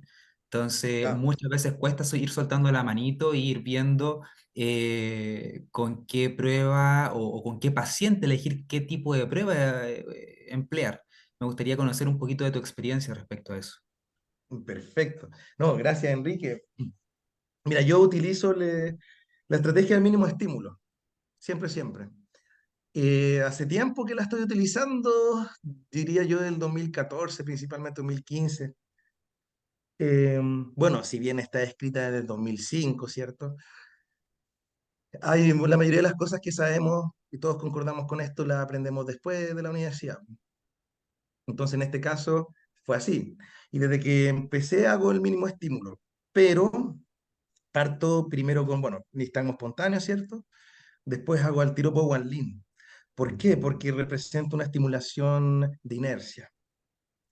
En cambio, Dix-Hallpike y Supine Head Roll Test o Supine Head Yaw Test o McGraw-Pagnini, ¿cierto? Representa también una estimulación en base a la aceleración. Por lo tanto, pueden generar mayor neurovegetatividad de los pacientes y esa no es la idea. Las utilizo claramente, pero ponte tú, haría entonces espontáneo Powerlin, después Dix Hallpike, recto supino y los supine head test o head roll test. Pero últimamente estoy utilizando más otra maniobra que la vamos a llevar como póster también al Congreso de Otorrino de ahora, que es una maniobra que ideamos junto con mi novia, la Paulita, ¿cierto? Que se llama Inertial Seated Sideline Test. Y toda su búsqueda se basa en inercia, no en aceleración. Eh, entonces, la gracia de esto es mil más rápida, también se puede utilizar en pacientes con restricción de cuello, se puede utilizar en pacientes con obesidad, ¿cierto? Con todas las limitaciones posibles y no genera tanta sensación neurovegetativa. Así que esa estoy aplicando más o menos y hago eso, más nistagmo espontáneo, más Power Lean, y si quiero, tengo tiempo, etcétera y más, head shaking nistagmus test y otro tipo de pruebas, cierto, que nos van a ayudar, pero en respecto posicional, tal cual como tú comentas. Y ahora último también, aparte de esta nueva que estoy haciendo, Estoy empezando a evaluar los del Upright Protocol de Salvatore Martellucci, ¿cierto? Em, de a poquito, muy de a poquito. En algunos casos lo estoy empezando a evaluar y a identificar mediante esta maniobra para entenderla bien. No me siento experto todavía en el Upright Protocol, pero bueno, de a poco, como todo, ¿cierto? Así que eso, maestro.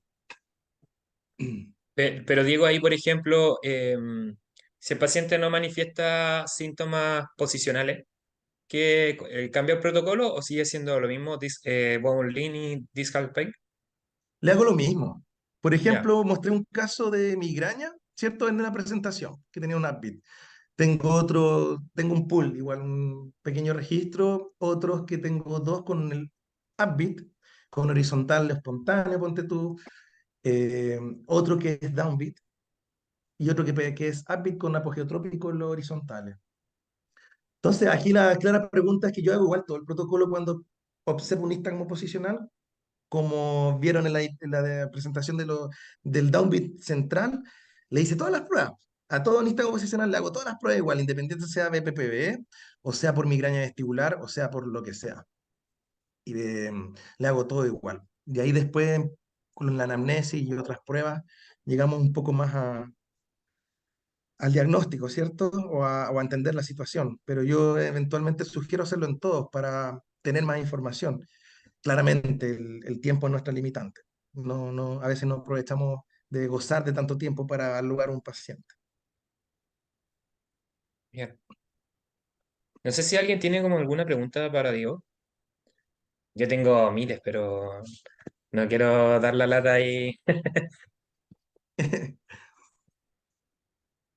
Así, adelante nomás, a ver. El chat no preguntaron nada, parece que no. Ah, no,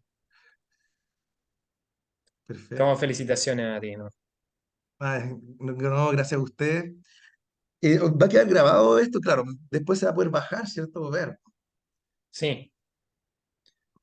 Ahí la idea es que los que estén como inscritos en en el formulario de Google se envíe a través de esos correos que colocaron ahí.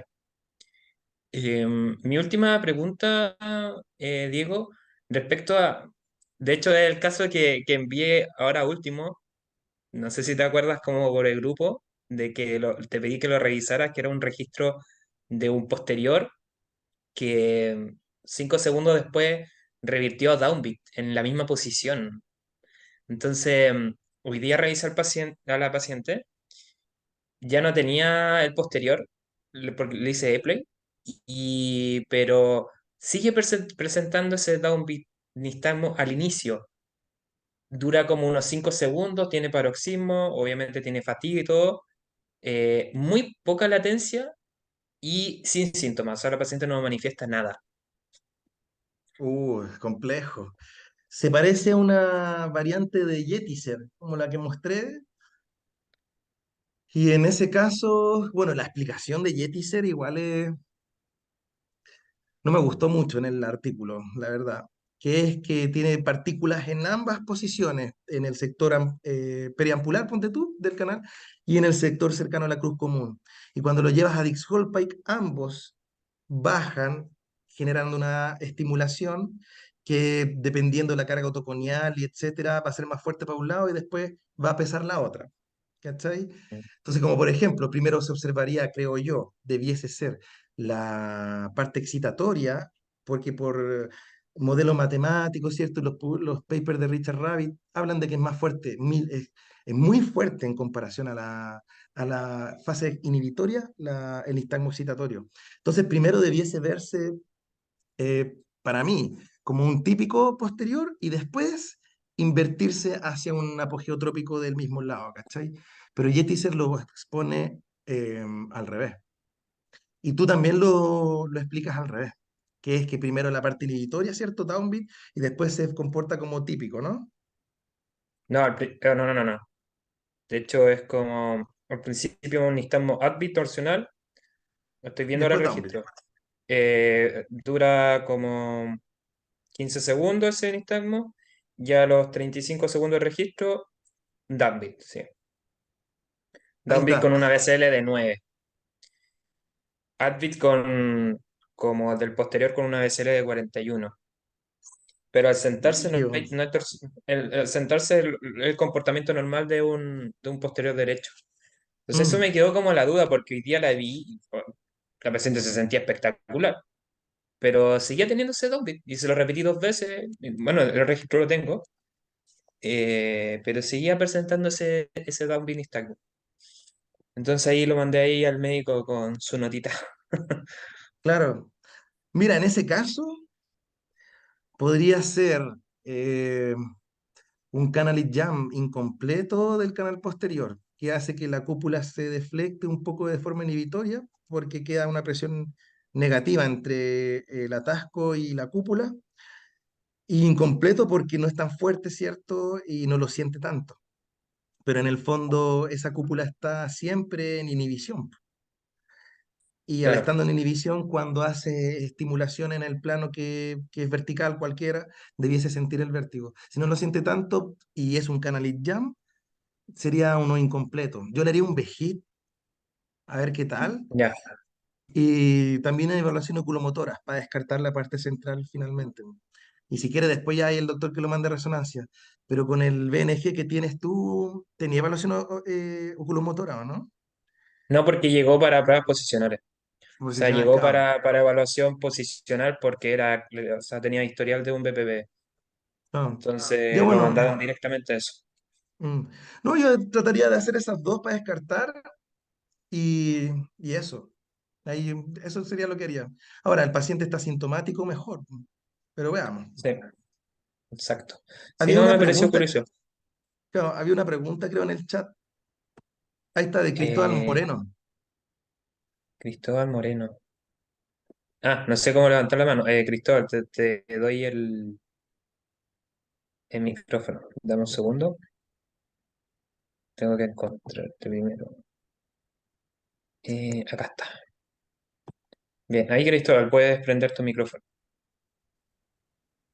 Yo por Hola, ¿me mientras voy a... escuchan? Sí, Ahí está, sí. Ya, disculpa si se escucha mal el audio, que pasa es que iba manejando cuando estaba viendo la presentación. Genial de tu presentación, hartos casos, harto videíto. Como dijo Enrique, se lo hace entretenido. Pero tengo una Mm, pregunta con el Setting Up, porque te escuchaba y me ha pasado varias veces. Yo diría que he visto unas 3 o 4 o 5 quizás, y tengo documentado, yo diría que los 5, la cuestión es encontrarlos. mm, Pero cuando me apareció esto a mí en la primera vez en el centro médico, Christian todavía estaba vivo y había leído hace muy poco tiempo un paper que postulaba que había un clot en el extremo no ampular, cerca de la cruz mm. común. Entonces mi pregunta es para ti, ¿tú crees que es en esa variante el comportamiento sería similar al que tú planteas con esta presión negativa, ¿no? Porque por Claro, lo que como tú me es. comentas, por lo que tú Mm, cuentas, lo que yo veo es lo mismo, pero el tratamiento es distinto. claro. No, claro, Cristóbal, estoy de acuerdo y bueno también recordar a Cristian, agradecerle también esta instancia, que nos hizo estudiar harto, ¿cierto? Mira, sí, lo mismo que me decía Ángela Rey Rego, que ella también tiene dudas de esta variante porque las apogeotrópicas pueden presentar las mismas características, ¿cachai? Y si bien no se ven mucho, igual podría hacerlo. Yo creo que también puede suceder por un clot, claro, un pequeño atasco toconial, ¿cierto? En el sector cercano a la cruz común, que es también como lo que sustenta los apogeotrópicos, Ujú. por eso se parecen. Yo creo que la diferencia está en la pulsión de tronco, porque genera un vértigo. Si fuese un CITINAP, y de acuerdo a la fisiopatología que diseñó Scocco, esta diferencia de área en este pequeño trayecto, ¿cierto? Como en el video que sale ahí, eh, ejercería una presión mayor y poniendo una fuerza, y por eso la pulsión de tronco y toda la parafernalia y la sintomatología vestibular muy fuerte cuando se sienta. Mira, yo tengo los videos documentados, los voy a buscar y los voy a compartir en el grupo y te doy por Vale, vale. firmado y te recontrajuro que eso que tú dices es exactamente lo mismo que pasa. Y Cristian siempre me dijo alguna vez, para confirmar que un vértigo posicional es por piedra, si la manera resulta, eran piedras. Mm, Entonces, me dijo ya, mira, hacete un demi-semont, ¿cachai? Mm. Para el lado que tú piensas, y si esto cede, las piedras estaban pegadas ahí. Hicimos el del Demisemont y efectivamente esto Te dio. desapareció totalmente. Entonces, la teoría estaba en que las piedras estaban en la cruz común. Pero te lo juro que Claro. tengo documentado el video, hasta con, es un video que están los ojitos y además la de la habitación, y el paciente efectivamente, igual como tú haces una buena reposición y se dan para atrás, pero heavy, Mm. eh, y es súper fuerte. De hecho, el nistagmus que se provoca en posición sentada es extremadamente intenso, y similar a una excitación en cabeza colgando. Sí. No. No, de Y hecho, los ¿sabes pacientes qué? se van ahí, si no, no No, Sí, si los se va, tomáis, se ¿sabes? caen. se ¿No? van, y la sintomatología neurovegetativa es heavy, es heavy, heavy, Sí. heavy, heavy. Sí, de Sí, yo hecho, lo tengo documentado, lo voy a buscar. yo tengo, claro, más o menos como la misma cantidad, algunos documentados, y según el artículo de Califano, representan menos del 1% de los BPPB en Ya, general, pero así Diego, que igual, acuérdate que cuando partió la cuestión de la dehiscencia del canal semicircular superior, dicen, no, es muy poca la frecuencia que hay, muy poca la sí, frecuencia que hay. después, claro, Apareció el BEM de 4 kilos de Courtois y puta, y nos ahí, llenamos de terceras ventanas. claro, no, totalmente de acuerdo. Y esa es la gracia, empezar a ver el signo. Sigue bien, Cristóbal. De hecho, también voy a parafrasear nuevamente a Ángela Reyes Rego, porque cuando le mostré el caso mío de sitting up vértigo bilateral y le dije que, oye, pero si se solucionó con Brandarov, y ella me miró y me dijo, ya, pues lo mismo puede pasar con un apogeo trópico del posterior. ¿Cachai? Entonces fue como, quedé Sí, donde mismo, ¿cachai? Quedé donde es que, mismo. es que en el Mm. fondo lo que uno busca es como buscar la quinta pata al gato, pero en el fondo lo Mm. que uno tiene que buscar realmente es solucionar la vida al paciente. Si te solucionamos la vida con un Demisemont, con un Brandarov, Claro. con un Nepra invertido, con lo que haya sido, Mm. funcionó, po. Y el paciente a lo que vino de eso. El que queda con la bala pasada soy tú nomás, como clínico que decís, chuta, ¿dónde estaban las piedras? Pero en el Claro. fondo, el objetivo principal y final es que ese paciente se vaya contento para la casa y que te resulte la maniobra. Porque después, cuando no te resulta y lleváis varias maniobras, ahí se complica la cosa. Claro, no, sí, ese es siempre el tema. Mm. Pero Pero gracias, Cristóbal. ¿Mm? no, pero eso quería preguntarte porque yo no había leído esa variante de las áreas y me quedé con esta variante del clutch, ¿cachai? Que estaba arriba porque me ha funcionado. Entonces, Chao. no había pensado, no me había tocado un caso en el que fuera como tú lo describes. Pero Chao. bueno saberlo porque hay Claro, no, una sí. arista que pueden leer. Claro, esa es claro, la que escribí fue una, eso sí, de las teorías que ha planteado Scocco, que esa es la del 2019. El 2022 arrojó otra nueva publicación y también le sumó la teoría de la cúpula pesada con otra cosa más, que tengo que volver a leer igual, pero en el fondo cada vez salen probables fisiopatologías que también concuerdan con la clínica, ¿cierto? Y hay que ir viendo. Pero sí, sí, todavía es un... Es que yo creo que Lo igual. bueno y lo que me encanta de esto, ¿cierto? Es que todavía no se sabe nada a pesar de todo lo que se sabe.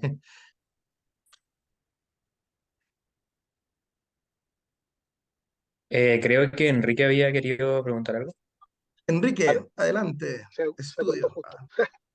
Ahí sí, sí, buena. Ahí tengo audio. Diego, dentro de esta evaluación complementaria, tú comentabas sobre Behit, ¿cierto? Esto tú lo sugieres como en base a ese trabajo de Castellucci, donde se observaban a Kem en el caso de que fuese como un apogeotrópico del posterior para diferenciarlo de un anterior. Buena, sí, o sea, uno de esos. Claro, Ah, pero ese es uno de los cruciales de Castellucci. Y Comacchio, también italiano, eh, también tiene estudios con Behit en Canalik Jam de canales. ¿Cachai? Entonces, la verdad, eh, de hecho, va a salir pronto un artículo en conjunto con la Paulita, ¿cierto? Yo, Marcel Saubal, alguien más, ¿no? No solo nosotros, en donde planteamos una sugerencia de 5 puntos que te permiten determinar que un Canalik Jam es un Canalik Jam. Y una de esas son los exámenes o test que demuestran la inhibición en el fondo, como un VEGIT, ¿cierto? Como una Mm. prueba calórica. Sí, bueno, prueba calórica para el horizontal, nomás si el Canalis Jam es del horizontal. El Vegit te da el abanico de los otros, ¿cierto? Incluso Castellucci tiene comprobado un Canalis Jam del anterior con Vegit, como el que... Entonces, yo ya sí, lo sugiero plenamente. Yo sé que tú también, Enrique, es seco en Vegit, en todo. Así que sí, no, yo sugiero ayuda, ¿cachai? Por lo menos en el caso que estoy ahora que les mostré, tengo la contraparte del Vegit con la de las pruebas oculomotoras. Y entonces estoy a la espera de la resonancia y a ver qué tal. Mm. Bien, yo iba a mostrar como la foto que te había enviado esa vez al grupo, en el que, Mm. claro, acá estamos directo a cabeza colgando, ¿cachai? Ah, y está Tenemos el fuerte. típico nistagmo del posterior derecho, que dura lo que dura. Bueno, esto yo empiezo la grabación cuando ya el paciente ya está con la cabeza colgando, así que, Ya, por si acaso, ahí ya está, entonces a los 5 segundos empieza, termina los 20 segundos de grabación y tenemos ¿cachai? Ese downbeat me quedó ahí marcando ocupado, porque es igual fuerte, pues, ¿cachai? claro. O sea, en el fondo, si analizamos fríamente con palabras tal cual, sería una coexistencia de una inhibición, una excitación, perdón, con una inhibición. Habría que ver qué condiciones te da eso, ¿cachai? Mm. Y el punto de Y inflexión si es te... claro, claro, claro que Sí, pues. en los 25-30 segundos más o menos el punto de inflexión. Don Carlos pidió la mano. Dele Sí, nomás. Adelante. hola, buenas noches a todos, Diego. Un placer, como siempre, escucharte. Eh, Bueno, Tú recién de lo que estábamos hablando del clot, eh, una calórica mínima del Inticum, con esa tú podías estimular el posterior. claro, claro, Es tendríamos que malo el revisar, Carlos, ¿eh? Es malo. claro, pero yo tengo un tema igual con las calóricas mínimas, Carlitos. Bueno, lo voy a comentar ya. Lo que pasa es que Ichijo en los papers de 2011-2012, un japonés capo otoneurólogo, demostró que la respuesta del nistagmo que observamos en el paciente con cambios de posición de cabeza cada vez que lo irrigamos es siempre del horizontal. Por lo tanto, contrapone mucho la teoría que todos nosotros conocemos de la prueba calórica mínima como respuesta del canal posterior respectivo.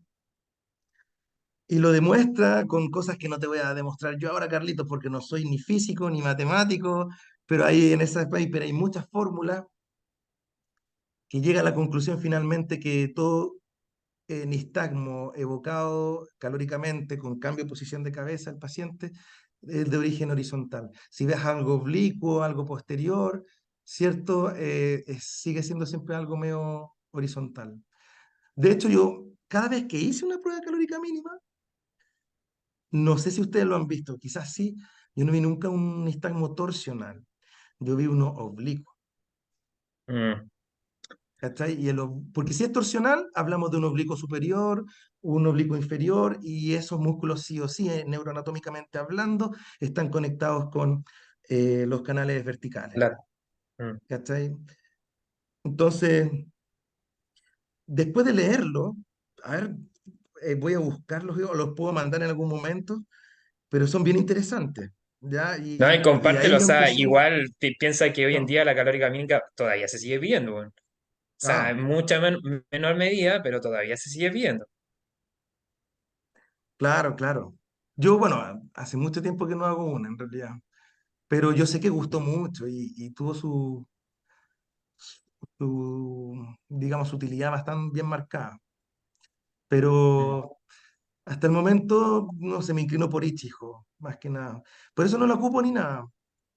Y por eso quizás, claro, no tendríamos otra forma más que la estimulación rotatoria, quizás galvánica, cuando queremos ver algún canal en jam de Mi algún hermano canal de soy dedo, yo. pero... Sí, pero eso, o sea, es discutible, Carlito. Yo igual no sé si lo que digo es tan cierto, real, verdadero, único, exclusivo, ¿cierto? Pero sí me inclino más por Ichijo. Si el día de mañana se demuestra de alguna manera así, pero crucial, que la prueba calórica mínima tiene una respuesta evidente del posterior, me cambio la camiseta al tiro. ¿Cachai? Así que eso, pero bueno, Gracias. está bueno para probar. Mm. No, por ahora Vegit nomás. Si tení, si Vegit, en realidad el Vegit ya, por lo menos en Chile, está cada vez más fácil el acceso. En Chile tenemos la suerte de que casi todas las ciudades presentan Vegit y tenemos profesionales que realizan el examen. Entonces, claro, es la mejor, es el estímulo más fisiológico que podemos tener, más que una prueba calórica que al final siempre se piensa que, pucha, la prueba calórica es como un símil del Vegeta y son dos cosas completamente distintas, po, ¿cachai? O sea, estamos viendo que la prueba calórica es una respuesta adaptativa básicamente a un estímulo calórico y estamos viendo una respuesta que no es claramente fisiológica, o sea, estamos inhibiendo o excitando un canal versus el otro que sigue estando en estado de reposo, ¿cachai? Mm. Entonces, sí, no, pues, es algo que yo tampoco hacía, la calórica mínima. Además que era difícil de hacer, todavía requería como igual harta técnica, como harta expertise. Se las dejaba el Jorge Galindo, me acuerdo. La calórica mínima, porque no, a mí no tampoco, me lo pidieron como una vez y la verdad dije, no, ¿sabes qué? No, no la voy a hacer tampoco, o sea, no. Por lo demás, por ejemplo, en Concepción no tenemos la prestación, pero sé que otros centros sí la tienen todavía, que la realizan. Mm. Buena Claro. conversación es igual, ¿no? Pero ya nos desvió un poco. Bien, si no sé si hay más preguntas para Diego, o si no, ya para ir finalizando ya la presentación. Por lo demás, siempre se forman como estos pequeños debates y eso es lo bueno también de esta instancia, ya que escuchamos a gente como Carlos, ¿cachai? Como el Enrique, como el Cristóbal, el Diego mismo, tienen caleta de experiencia en cuanto a evaluación, ¿cachai? Y que nos pueden ayudar como a estas cosas. Yo voy parando la grabación porque